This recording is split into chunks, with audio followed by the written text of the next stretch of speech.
Stellar Life, mission log number 218.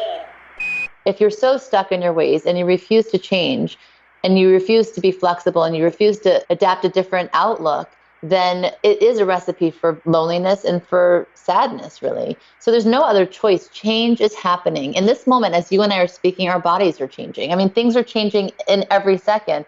So understanding that, then your only other option is to embrace change.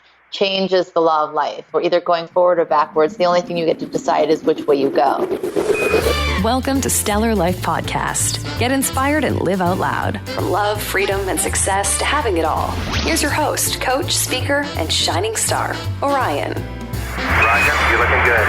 Hello and welcome to Stellar Life Podcast. This is your host, Orion. Welcome to another super inspiring episode of Stellar Life Podcast. This episode will make your day and will give you some tools to handle fear, because fear is no option. It will help you rethink love. It will help you with your daily schedule in quarantine, and it will help you to feel happier, stronger, and kinder. My guest, Monica Berg, is an international speaker, spiritual thought leader, chief communication officer of the Kabbalah Center, and author of Rethink Love and Fear is Not an Option. A self-proclaimed change junkie, Monica shows individuals how to create a life that not only feels like it's working, but most importantly, a life in which they are living and loving as the powerful, fulfilled person they've always wanted to be. So I'm sure you're going to get a lot out of this conversation, and it will just going to expand your heart. It will just going to make you feel happier and stronger and more powerful. And now, without further ado, on to the show. 2, 1, 0. Monica Berg, welcome to Stellar Life Podcast. Thank you for being here. Thank you for having me. I'm excited. Yeah, I'm very excited. We have really juicy topics in today's show, and you're the perfect person to share your wisdom with us. Before we start, why don't you share a little bit about yourself and your background so people will get to know you a little bit more? Well, I am so many things at this point because I'm somebody who never feels like they've arrived. So as soon as I have reached a certain point, I'm always looking for what's next. So I'm interested in change. I'm interested in radical kindness. I try to spread this information, the wisdom of Kabbalah, spirituality, to help people grow, change, and also be curious so that we can all live our best lives. And when each person is doing what they love and living the life that they really desire, you have happy humans, and happy humans make for a better world. Oh, so profound, so profound. So you were born into this Kabbalistic family. What is Kabbalah and what was it like growing up? Actually, I didn't grow up into a Kabbalistic family. And I think that that's why when I did find Kabbalah, it resonated so deeply with me that I never looked away. So like most people, I grew up in a happy home and good parents, but I didn't have a lot of answers to life's big questions, like, why is there pain and suffering? Why are we here? What is the bigger picture? What are we supposed to do? What are we supposed to chase? Where's the manual for living? And I just didn't have any of those answers. So when I stumbled across Kabbalah when I was 17, it was the first time that things finally made sense. People finally had answers to questions that I could never get answered. And for those who don't really know what Kabbalah is, it's an ancient wisdom that teaches between the material and the non-material world. And by using the tools of this ancient wisdom, which talks about expanding consciousness and growth and transformation and different incarnations and cause and effect and how to be proactive instead of reactive. I mean, there's so much information. You could study it an entire lifetime and still be a beginner. But in the pursuit of that and really understanding and making sense of challenges, that there's real growth in that, that is what it means to be living Kabbalah and studying this wisdom. Yeah, I apologize. I just assumed that because your last name is Berg, that you were just a part of the family. Well, I am now. I married into the family. Yeah, okay, cool. So I wasn't that far away. Good, okay. So what is it like being a part of this environment where everybody are so conscious and have those really beautiful values? Well, it's really amazing, and I see it and feel it more in the time that we find ourselves with in this pandemic. that it's such a sense of community and unity, and you never really feel like you're alone. I mean, the support system, being able to speak with and feel like you're surrounded by people who are speaking the same language, who have the same consciousness, and at least if they're not there yet, have a desire for growth and transformation. I mean, that's everything, because you are your environment. So to be able to be around other people that are seeking the same things that I am, it's so rewarding. Yeah, it is. But you are very lucky to be a part of a community. But there are a lot of people that feel very much alone, and they are alone in their homes, and maybe they don't even have, especially elderly people, they don't have many people reaching out to them or even reaching out at all. How can someone deal with that fear of loneliness and dealing with loneliness itself? Yeah, I mean, I see that everywhere. And also, a lot of people can even be in a relationship or be in a marriage and feel very alone and isolated. Mm-hmm. And before this time where we weren't quarantined and we weren't secluded in our homes, we could really have escape, right? We could go out with our friends, we could go drinking, we could, find all other kinds of things that would distract us so we wouldn't have to face the reality we're in, especially if it's ones that we don't like. So I think that loneliness is something that everybody feels, just different degrees. I always say this, though, I think there's such an opportunity, especially now, is that you will always be lonely in life, whether you're married or not, or single or divorced or widowed or whatever, if you don't really have a relationship with yourself, because that is the longest relationship you will ever have, right? And I think this is time that if you're finding yourself in this space that is so uncomfortable, to really lean into it and to learn to love yourself. And more than that, learn to like yourself. This is a time for self-care, self-interest more than ever. And you can't escape it. So why not take advantage of what's here? Mm-hmm. And there's so many ways to do that. I mean, it starts with honoring your voice, or just listening to what your desires are, where usually we have shame in even expressing what we want, to eating healthy, to listening to music you like, and even dancing around the house. I mean, there's so many ways that you can become a friend to yourself, but first you have to be willing to do that and stop the judgmental thoughts, right? And the negative belief systems that we have. I mean, there's a lot of things that we need to undo, right? But there's a lot of things that we can create as well. How do you stop the negative voices? Well, it starts with just a decision. You have to decide that your desire to connect to your true source, yourself, your essence, your soul is far greater than any noise. And really go back and look back to where those belief systems started. Were they things that were impressed upon you as a child? Were they your mother's belief systems, or your teachers, or your people you were around growing up? Where did these negative thoughts start? Because somewhere along the lines, you learn to not love yourself, which means that you can learn to love yourself again. But first, I would really pinpoint and say, okay, these are the things that come up 10, 15 times a day. These are the negative thoughts. Catch the thought, stop, challenge the thought, and then just release it. Just like that. It doesn't even have to be more complicated than that. Yeah, beautiful. And what about dealing with fear? You have a book that is called Fear is No Option. So you have a lot to say about fear. And so many people are experiencing fear. I mean, I experience fear. We all do. It's fear of not having the next client, or losing our business, or being scared for, I'm scared. I have a mom in Israel, and she's 74, and she's alone in her house, and I'm very scared for her. And there is this anxiety of like, oh my God, I can't even take a flight to visit her. And we create all these pictures in our minds of sometimes possible, very negative future. So what are some tools that we can use to deal with that? Well, let me ask you a question. By you fearing all these things, is that changing the situation? No, of course not. Right. So what is this fear doing? By you being afraid, right? First of all, ask yourself, if I let go of this fear, what's going to happen? And how likely are these fears to come true? Because the issue here is that we have all lived in a false sense of control. The biggest fear that all of us have is the unknowable, that we're not able to know what's going to happen next. And that feels really uncomfortable for all of us. We like to feel a sense of control. But in reality, we never really do have a control. You never know what's going to happen day to day. But before this pandemic, we felt a false sense that we did.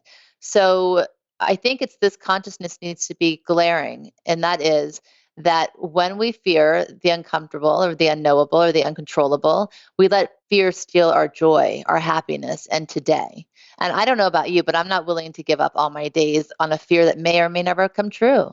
It's just a waste of time and it does nothing to change the situation. So by looking fear straight in the face and say, I am not giving you energy, right? Instead, think good thoughts about your mom. She's healthy. She is safe. She is in Israel. Yes, she's far, but thank God we have technology. You can FaceTime, you can Skype, send positive thoughts, positive energy instead of feeding the fear. That's the biggest thing of all. And there are some tools. The one thing I think that when fear comes, stop and ask yourself, what is this fear trying to show me? And then shift your consciousness and just say, fear is not an option. Just like that. I mean, we are so powerful and often we don't realize how powerful we are, right? And we don't exercise that power, but this is the time to do it. I just love that. I love saying fear is not an option. And sharing this with you was true, but it also to get your knowledge and your wisdom around that. And I've been doing that.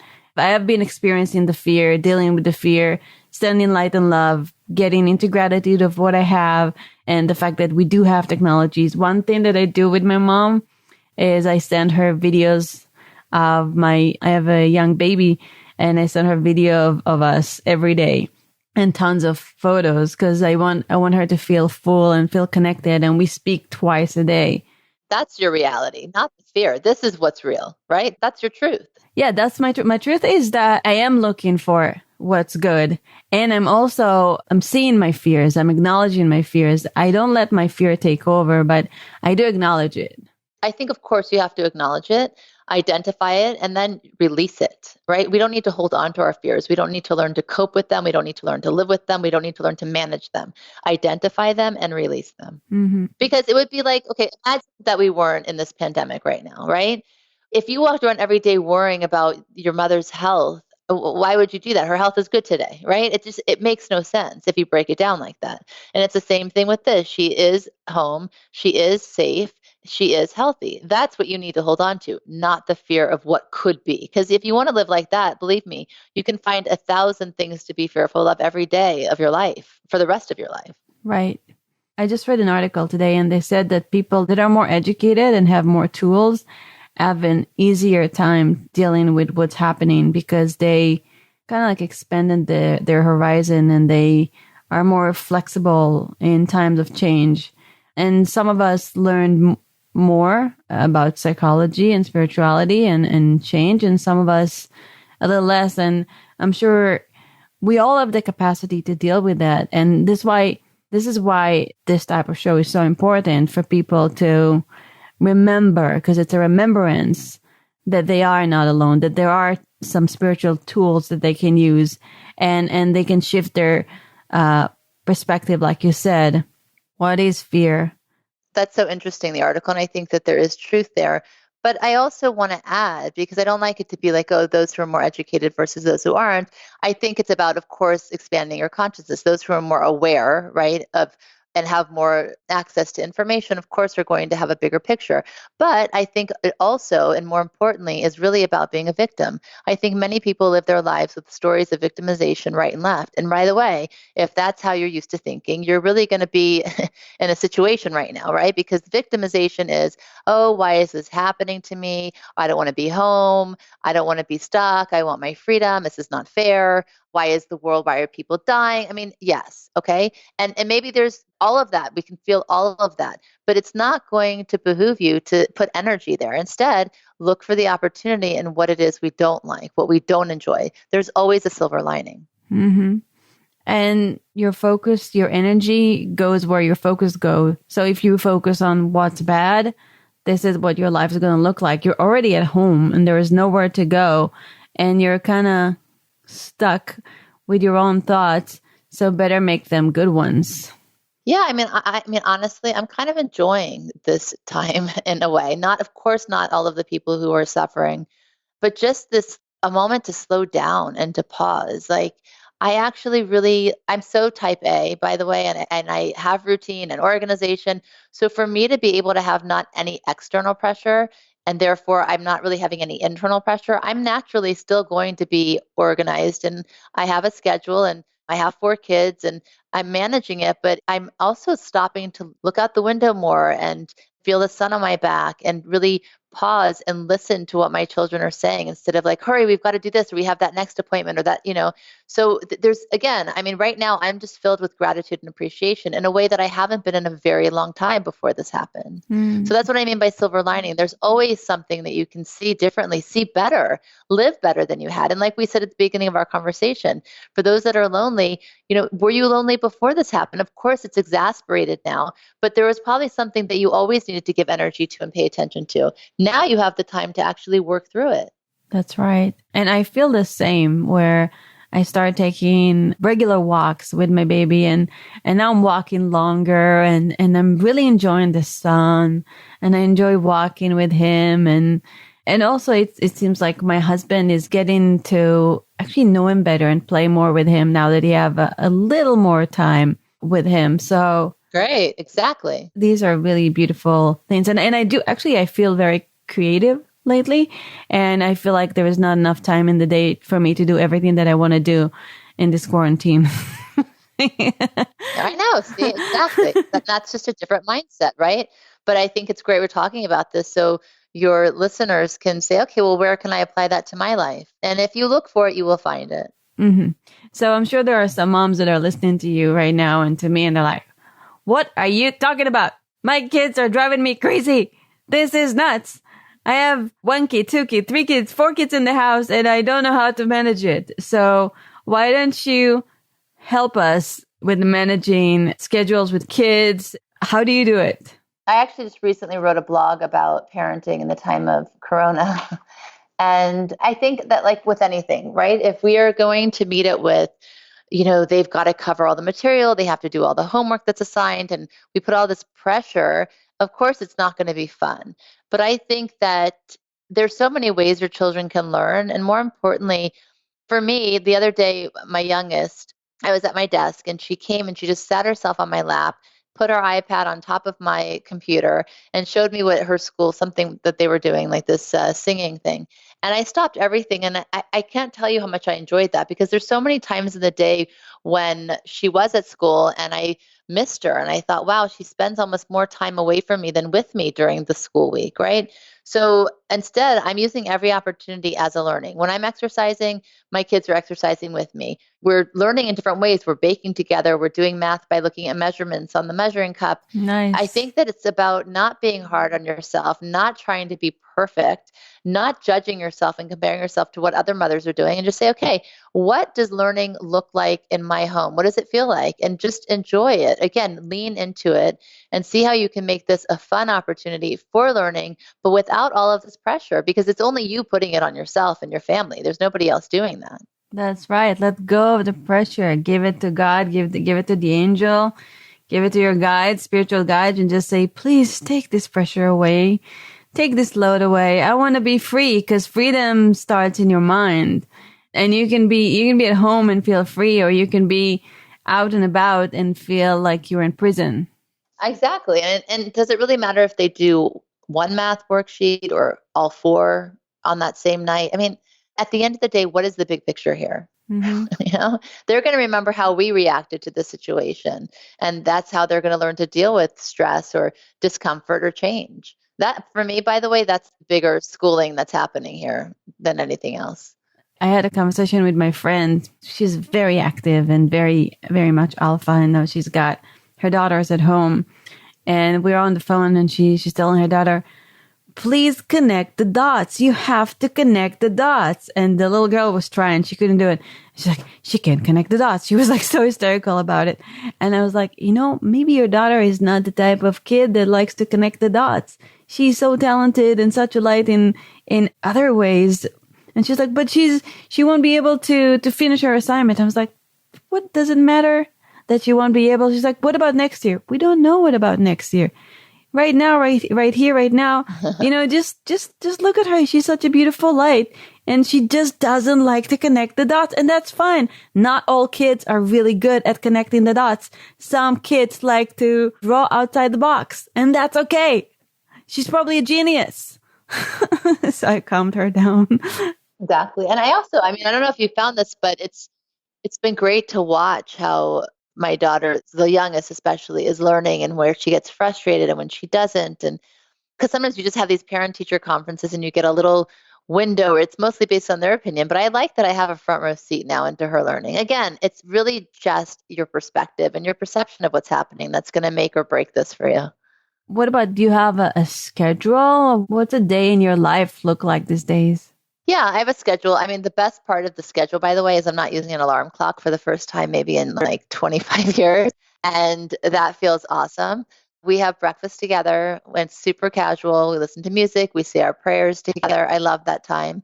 Then their sessions start with their school. Their school's pretty organized and on top of it.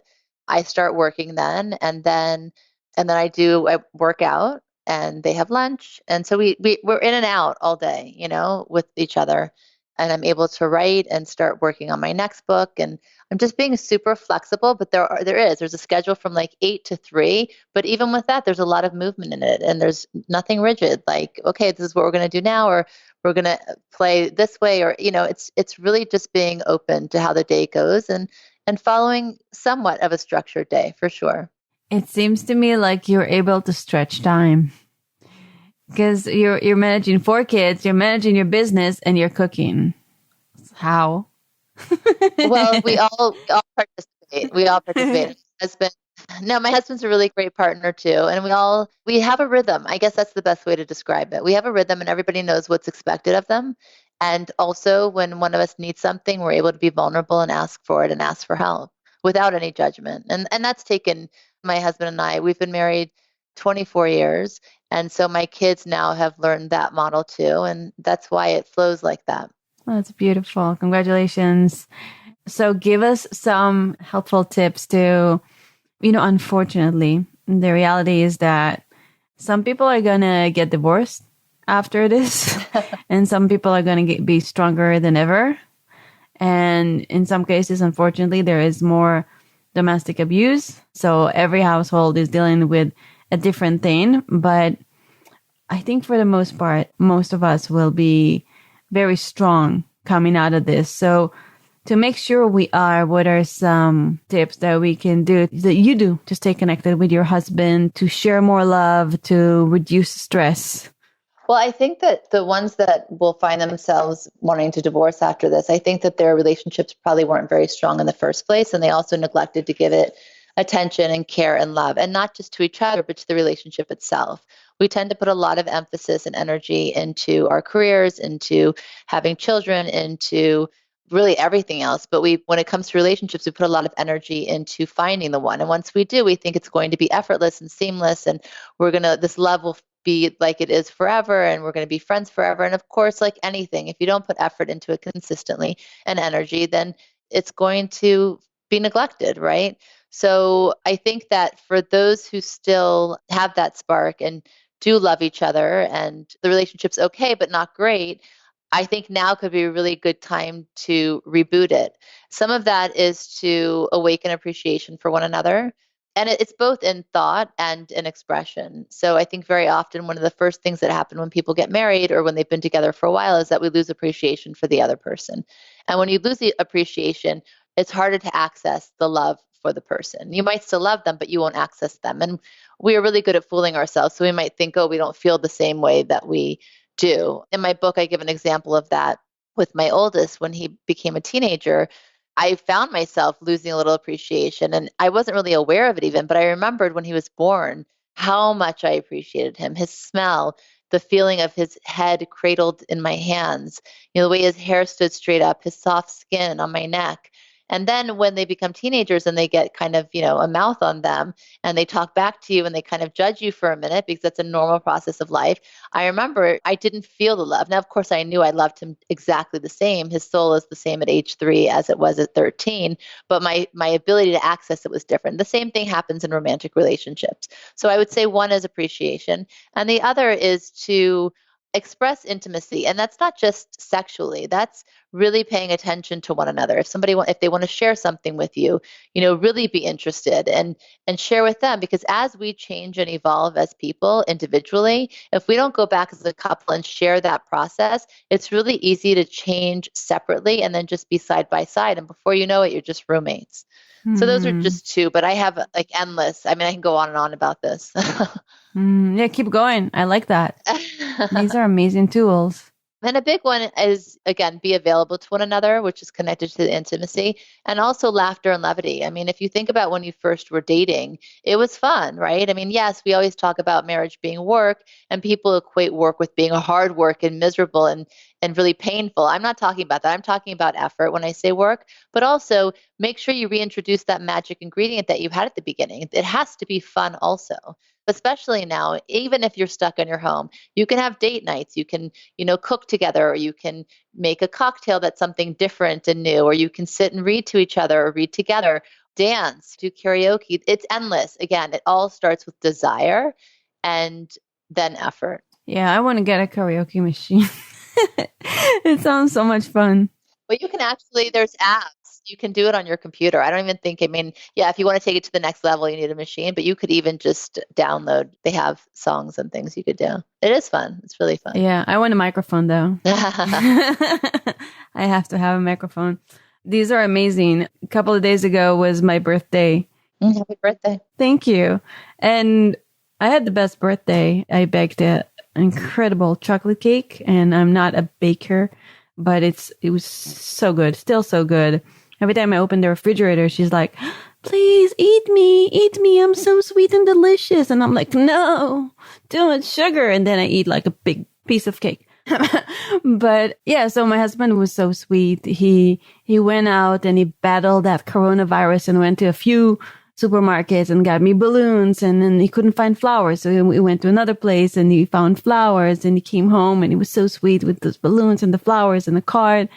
And I baked the cake and he was decorating. He decorated the cake and it was just so much fun. And before I even did that, I'm a new mom and I'm madly in love with my baby. And I give my baby more attention than I give my husband for sure. And one of my intentions for my birthday was, I want to make him feel more loved. And I think it's really important with our men at this time. Like, women are more patient. We have this capability of calming down the house, and we can stir the house or we can calm down the house. And it's really important for us to be there for our husbands.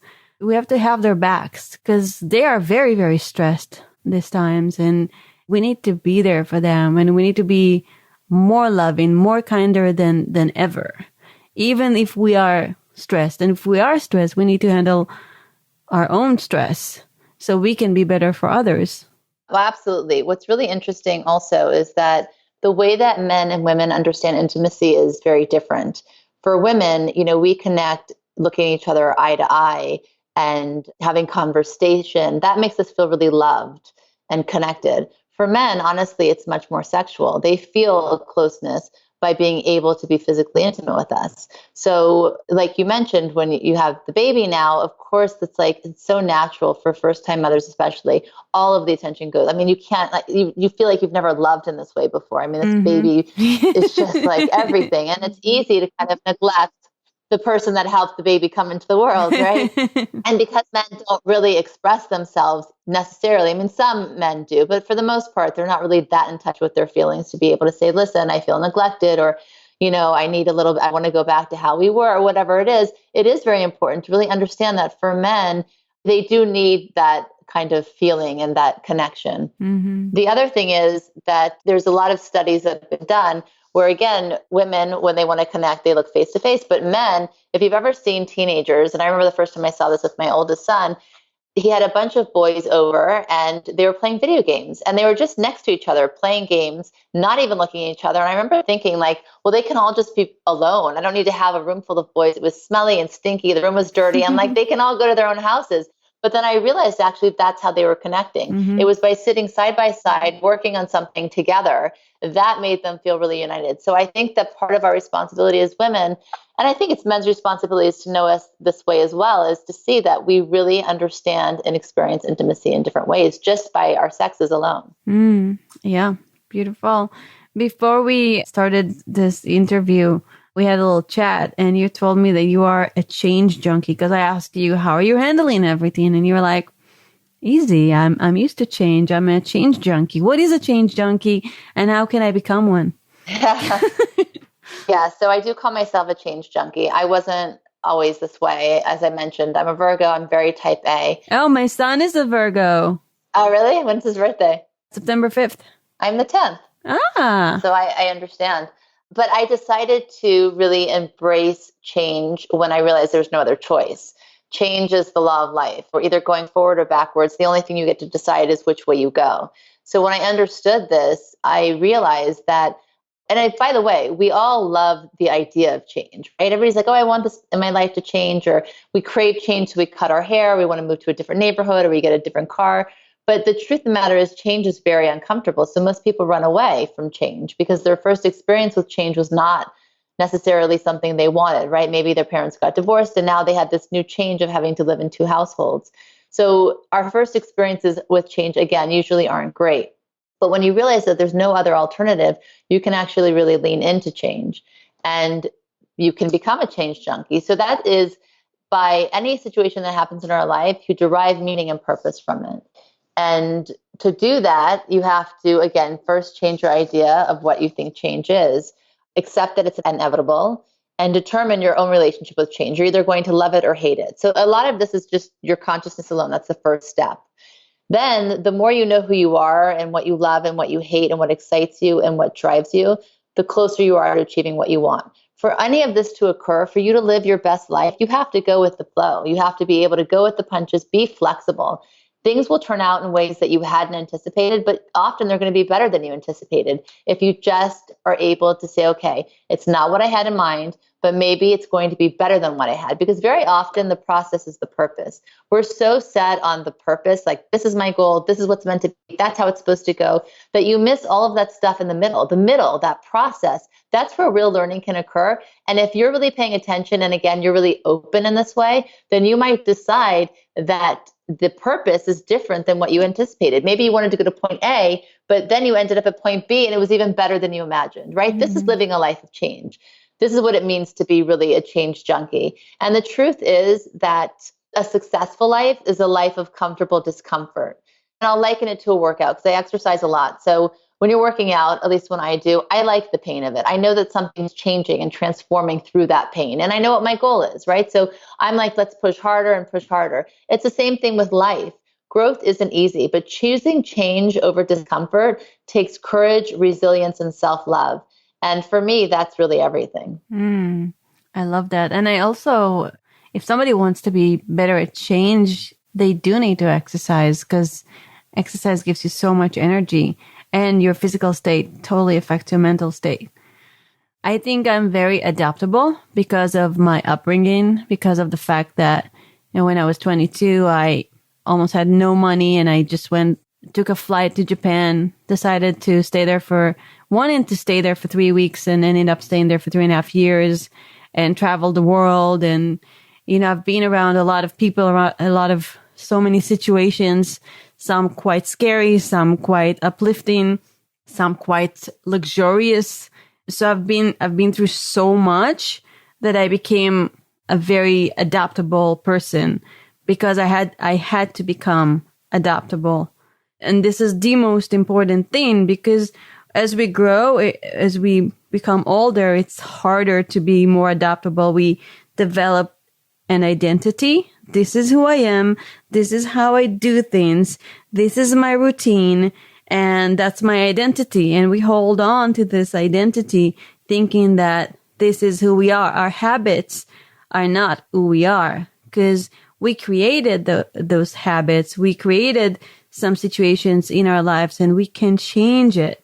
And so I think now is the time to develop an identity that is more, like you said, flexible and more open. And I am more than what I think I am.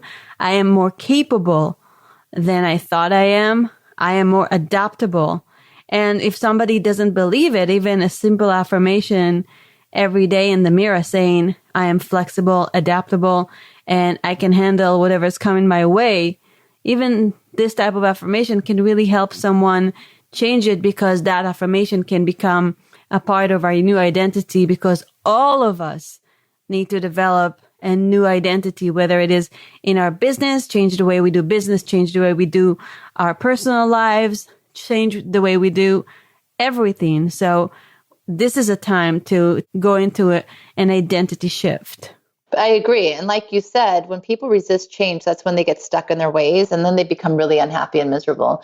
I mean, I often look at elderly people who have kind of like frown marks and like a weathered face, and it looks like they had a really hard life. And I often try to imagine what they looked like as a baby. Of course, they didn't look like any of that. What changed the way they looked? I think it has to do with how they perceive their life to be. If you're so stuck in your ways and you refuse to change, and you refuse to be flexible, and you refuse to adapt a different outlook, then it is a recipe for loneliness and for sadness, really. So there's no other choice. Change is happening. In this moment, as you and I are speaking, our bodies are changing. I mean, things are changing in every second.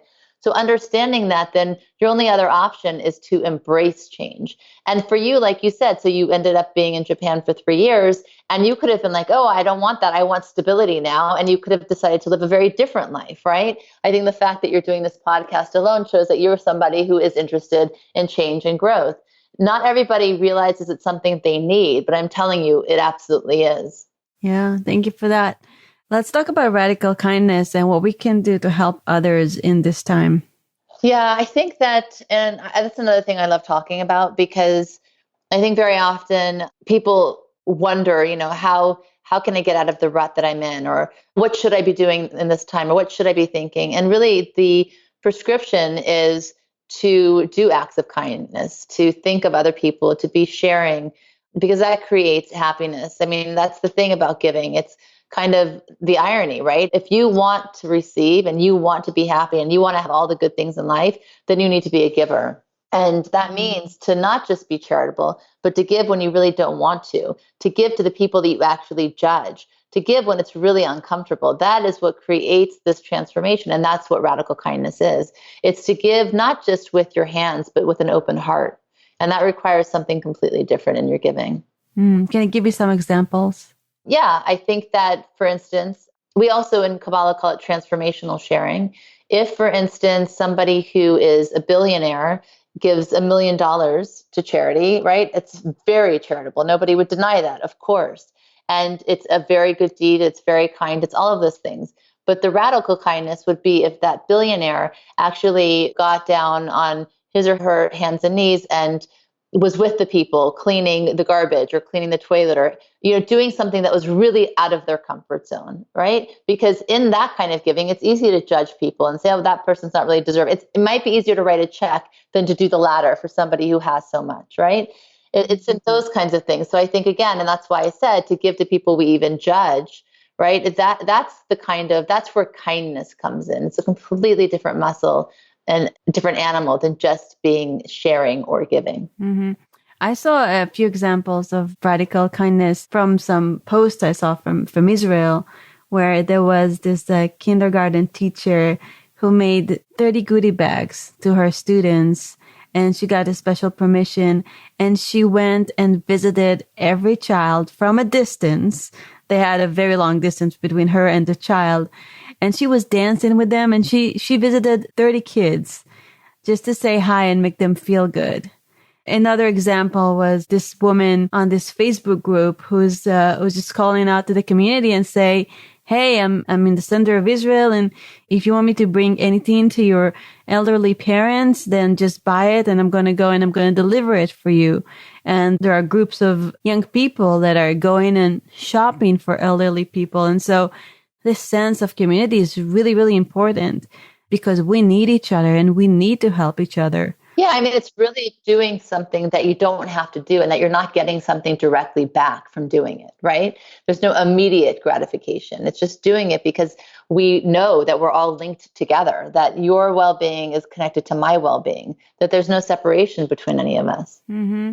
My friend just had, my birthday is on the 31st. Her birthday is on the 30th. And she sent me a video. There were maybe like 7 cars of friends that were honking and saying happy birthday to her from far away. And it was so, so beautiful. It's just nice to see the humanity in all this, because people are good and people are kind. And we need, I mean, this is the time to open your heart and reach out and help someone. If you know that somebody is alone, call them, talk to them, initiate that human connection and make someone's day. Absolutely. Yeah. So for our 2 final questions, one is, where can people find you, connect you, and get your incredible books? And then what are your 3 top tips to living a stellar life? Okay. So the first, you can follow me at rethinklife.today. That's my blog. On Instagram, Monica Berg 74. And you can find my books, Fear is Not an Option and Rethink Love, along with the workbook that it comes with, on Amazon. And what was the last question? My 3 best tips to live in a stellar life. Be honest, be courageous, and be kind. Very Virgo of you, very concise. I am consistent. Monica, thank you. This was so much fun and inspiring. And I'm sure everybody that listened to this episode got very inspired and got a lot out of it. Thank you so much for being here. I appreciate you. Thank you. I really enjoyed it too. And thank you, listeners. Remember, be honest, be courageous, be kind, and have a stellar life. This is Orion. Till next time. Thank you for joining me on my mission to light people up and change lives around the world. I hope today's conversation inspires you to step up, go after the life of your dreams, and be who you want to be. If you enjoyed this episode, make sure to go to stellarlifepodcast.com for show notes, transcripts, and other cool stuff. And please subscribe, review, and help spread the word by sharing us on Facebook and Twitter. Have a lovely day, and I'll catch you on the next episode.